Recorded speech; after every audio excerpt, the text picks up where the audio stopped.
Hello tout le monde, c'est Dorian de Mister Prépa. On se retrouve aujourd'hui pour une nouvelle vidéo sur les inscriptions. Comment on fait son choix, quelle stratégie adopter quand on est boursier, non boursier. On va décrypter tout cela. BSB nous a accueillis pour pouvoir réaliser cette vidéo. C'est parti, suivez-moi.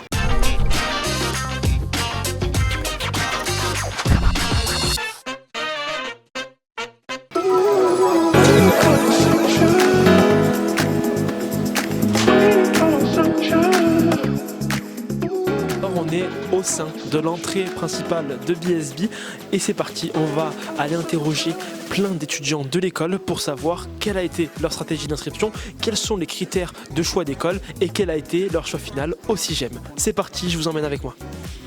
Salut Lilia, à toi de te présenter maintenant. Alors moi c'est Lilia, donc je suis étudiante en Master 2, donc je suis en spécialité marketing et communication. Et donc j'ai fait une prépa ECS à Albi dans le Tarn de 2017 à 2019. Donc en 2019, est-ce que tu connaissais déjà un petit peu les grandes écoles ? Alors un petit peu, mais pas assez pour savoir ce qu'il y avait à l'intérieur et les cours qu'on avait. C'est surtout l'expérience des anciens élèves qui revenaient pendant la prépa pour savoir ce qu'on allait faire. Donc je me suis un peu inscrite partout. Comme j'étais boursière, je perdais pas d'argent, donc je me suis inscrite un peu partout dans toutes les écoles, que ce soit BCE ou Écricom. Et justement, quand on est boursier, c'est quoi un petit peu, comment on fait son choix et sur quoi on cale un petit peu ses critères, parce qu'on passe toutes les écoles, Ouais. mais il y a bien des écoles vers lesquelles on a plus de chances d'être pris et aussi des écoles qui nous attirent plus. Franchement, c'est les notes. Les notes, les moyennes, en prépa, on sait qu'on passe notre vie au quotidien à calculer combien on pourrait avoir, dans quelle école on pourrait rentrer. Donc c'est quand même mon niveau qui m'a fait me dire que dans telle école je pourrais aller ou non. Pour être honnête, le top 5, je l'ai pas passé parce que je savais que ça ne servirait à rien. Donc c'est surtout les notes qui m'ont fait décider où je m'inscrivais ou non. Et avec du recul, justement, tu nous parlais du top 5 avant, est-ce que tu trouves qu'il y a un réel impact des classements ou pas en grande école ? Par rapport à là où j'en suis maintenant, pas forcément. Beaucoup parlent du salaire à la fin, mais très honnêtement, je trouve que maintenant, quand je vois avec mes anciens collègues de prépa, on a tous fait des écoles différentes, mais on a vraiment des profils assez similaires. L'enseignement reste quand même assez le même.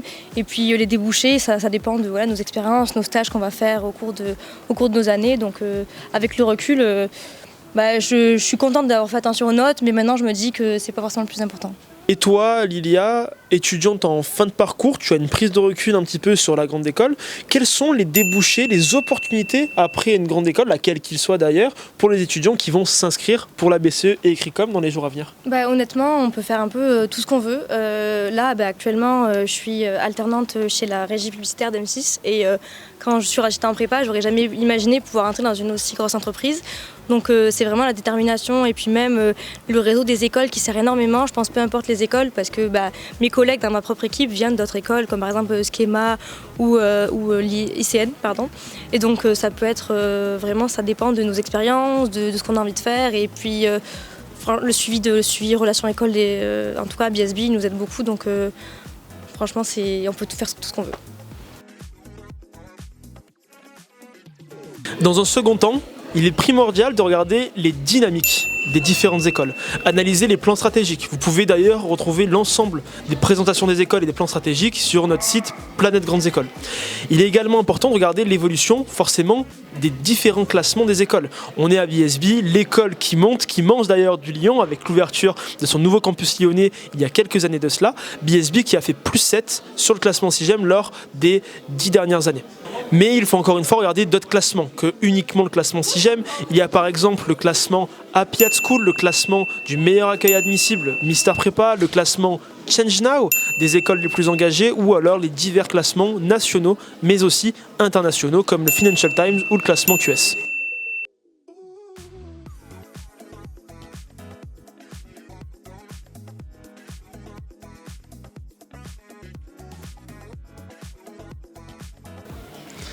Alors là, on se retrouve au Learning Center de BSB, une place emblématique où les étudiants se retrouvent ici pour être calmes. C'est pour ça d'ailleurs que je parle un petit peu plus doucement parce que oui, vous êtes en période d'inscription, eux sont en période de révision.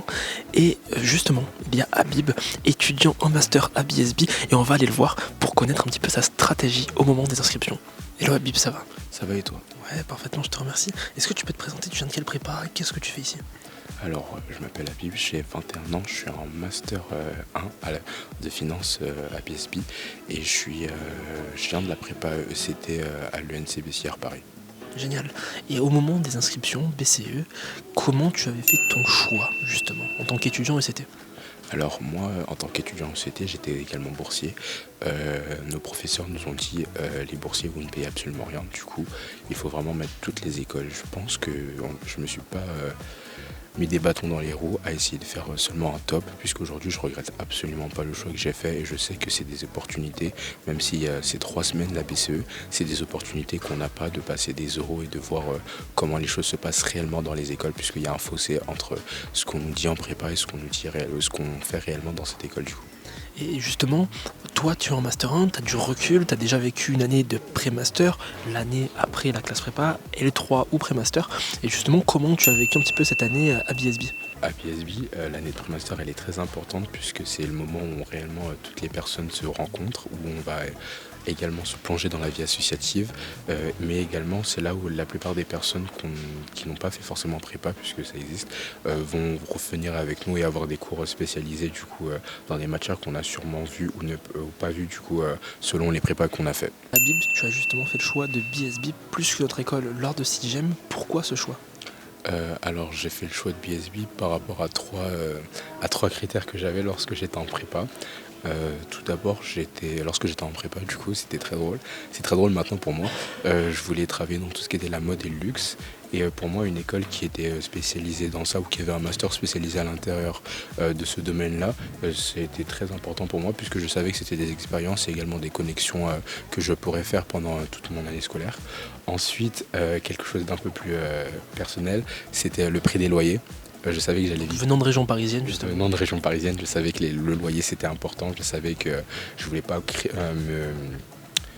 tomber sous tout ce qui était dette et également avec l'empreinte du coup, mais également toutes les charges. Du coup, j'ai pensé à une ville où les loyers étaient bas.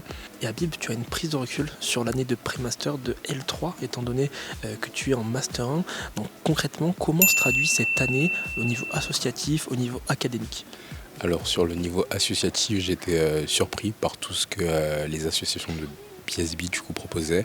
On nous dit qu'il y a énormément d'événements, ce qui est vrai, mais on ne nous dit pas qu'il existe des procédés qui sont propres à BSB, comme les petits déjeuners et les after-work, où les associations utilisent leur thème ou bien leur mission pour créer des déjeuners du coup, et des petits déjeuners autour de tout ça. Les after-work, c'est là où on se rejoint pour découvrir les membres des associations, mais également pour découvrir l'association en elle-même, puisque les membres font l'association. Et ensuite, énormément d'événements interasso. C'est ce qui m'a vraiment le plus marqué dans mon année de pré-master. Et académiquement, c'était vraiment énormément de choix, des professeurs très bienveillants, des cours incroyables.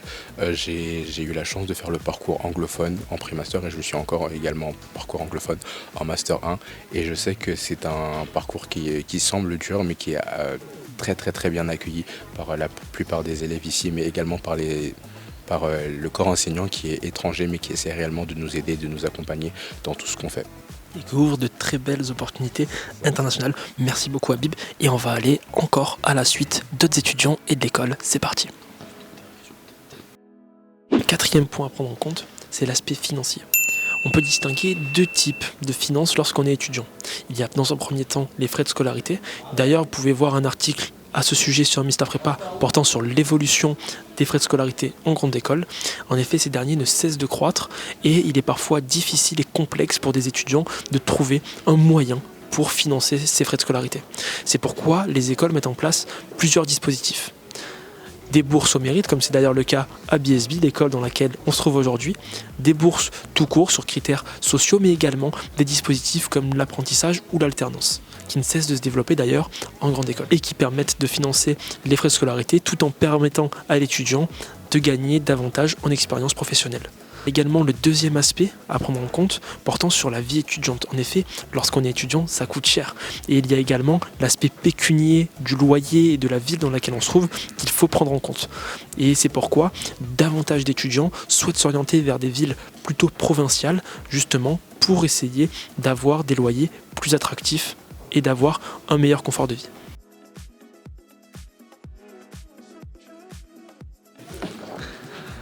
Après le Learning Center, on se retrouve au jardin de BSB qui est un lieu de vie, notamment en été, on est en hiver, il fait très froid, mais il y a d'ailleurs Clara, on va poursuivre cette vidéo inscription, Clara qui est en train d'habiller le sapin de Noël de BSB. Salut Clara, tu te caches derrière ? Ça va bien ? Bah écoute, je te propose d'aller se réchauffer au cœur de l'amphithéâtre et on va aller te poser quelques questions. C'est parti, tu me suis ? Allez.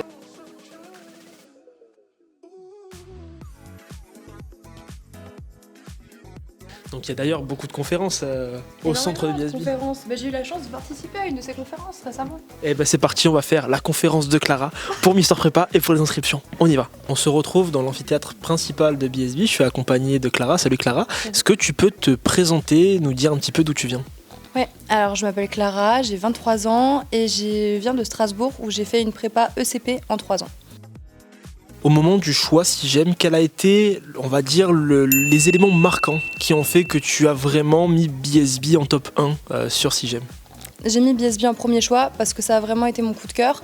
Quand je suis venue passer mes oraux, j'ai rencontré la team admissible qui m'a parlé du master en agriculture que je ne connaissais pas avant de venir, mais également m'a intégré directement en venant vers moi, en discutant, et m'a présenté vraiment toutes les possibilités, comme l'université de Florence, qui est selon moi le berceau de la Renaissance, et qui représente la ville, pour moi la capitale de la culture et de l'art, donc qui serait en lien avec mon parcours également.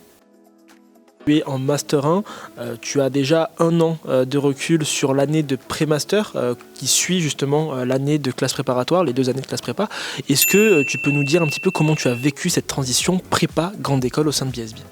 Alors la transition, je l'ai très bien vécue. Dans un premier temps, j'ai découvert le milieu associatif en plus du milieu scolaire, chose que j'avais jamais vue auparavant. Et j'ai apprécié énormément parce que c'est professionnalisant. Et à la fois, ça fait vivre le campus. Et c'est vrai qu'on a énormément d'associations, notamment à BSB, qui correspondent un peu à tout le monde. Donc j'ai trouvé celle qui me plaisait. Je suis allée par exemple chez Equality, qui est l'association de lutte contre la discrimination, mais également au Cercle politique. Et j'ai été présidente d'une liste Bureau des Arts, ce qui fait que j'ai vraiment vu divers milieux et que j'ai beaucoup plus de recul maintenant et beaucoup plus d'expérience professionnelle. Donc tu as vu l'art sous toutes ses formes à BSB. Sous toutes ses formes, ouais. Au moment des inscriptions, en décembre de 2e année de classe prépa, quel était ton rapport aux écoles et comment tu as fait ta stratégie d'inscription ? Alors au mois de décembre, c'était un peu vague parce que c'est vrai qu'on apprend beaucoup plus à connaître les écoles vers la fin de l'année, donc quand les choix sont déjà faits. Et personnellement, ça passait par mon professeur qui me parlait énormément de BSB en disant que c'était l'école montante et qu'il fallait aller passer un petit moment là-bas. Et également les réseaux, donc même Mister Prépa, je voyais un petit peu les vidéos, les gens qui étaient déjà dans l'école. Et c'est ce qui a fait que je me suis dit que ça pourrait me plaire. Merci beaucoup Clara. Ouais.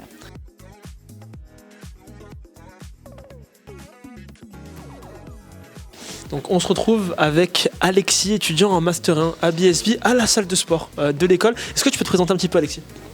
Alors, je m'appelle Alexis, je suis en Master 1 et comme vous pouvez le voir, la salle de sport est juste devant l'entrée de l'école parce qu'à BSB, on est très sportif. Et pourquoi tu vas à cette cadence alors ? Vas-y, accélère un petit peu là, vas-y, accélère le rythme un peu là. Fais courir. Tu dis que c'est l'école des sportifs ? On va voir ça, vas-y. C'est vraiment l'école des sportifs. Bon, on revient les gars dans 1 heure. C'est parti, bisous tout le monde.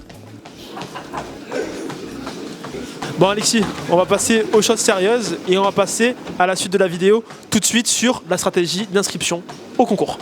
Alexis, du coup, comment tu avais procédé lors de ton choix d'inscription au concours ? Alors, du coup, moi j'étais boursier, du coup, l'inscription, je me suis inscrit à toutes les écoles. Et au moment des écrits, j'ai passé du coup toutes les épreuves. Et mon but, c'était vraiment de faire le mieux possible à ce moment-là. Je sais que c'est pas le cas de tout le monde et que stratégiquement, il y en a qui préfèrent pas passer toutes les épreuves. Moi, c'était mon choix, je le regrette pas. Mais ça dépend des personnes, quoi.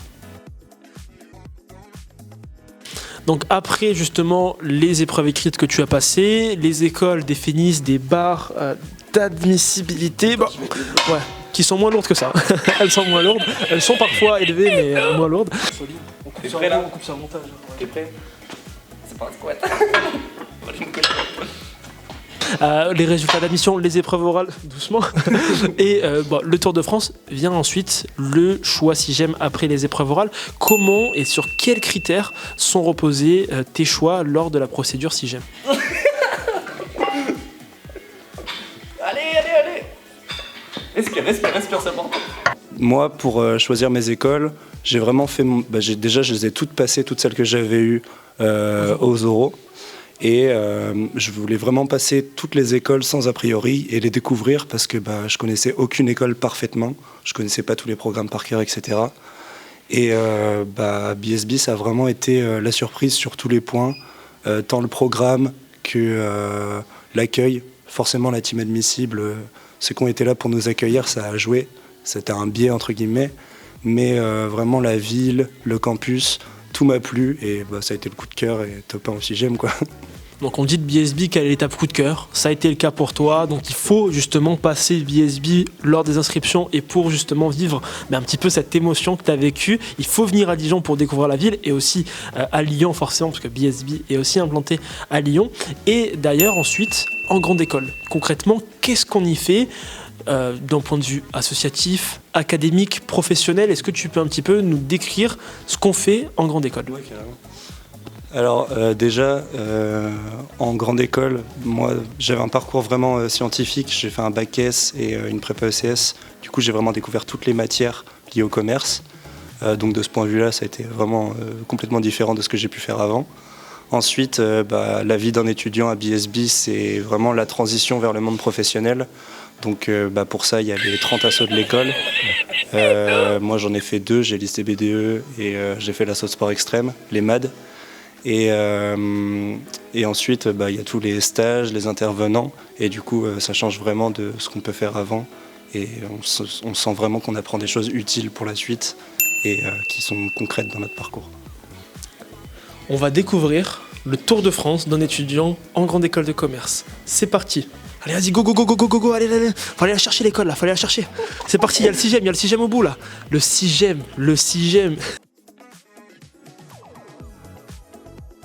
Le dernier conseil que je vous donnerai, c'est de demander l'avis aux étudiants. C'est l'objet d'ailleurs de notre vidéo aujourd'hui qu'on a faite directement au sein de BSB sur la stratégie d'inscription. Il faut demander aux étudiants leur avis. Pourquoi ils ont choisi telle école plutôt qu'une autre? Ça va vous permettre de vous identifier ou pas aux étudiants et de savoir davantage quelles sont les écoles auxquelles vous pourrez mieux vous sentir. C'est extrêmement important de bien se sentir.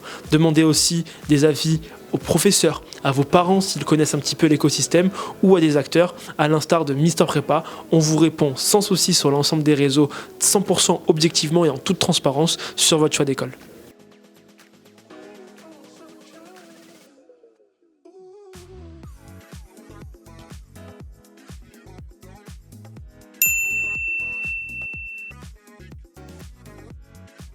Alors bon courage à tous pour cette période d'inscription. C'est le début d'un marathon pour l'ensemble des étudiants de 2e année, mais aussi les cubes. On est là pour vous soutenir jusqu'à la fin avec Mister Prépa. Notre magazine est d'ailleurs disponible au moment où vous consulterez cette vidéo. Bon courage à tous et surtout, avant de quitter cette vidéo, n'hésite pas à nous dire en commentaire quelles sont les écoles que tu vas passer. Si tu es ancien étudiant, dis-nous la stratégie que tu as adoptée. Et à très vite sur Mister Prépa. Belle fin d'année à tous, gros big up, bon courage.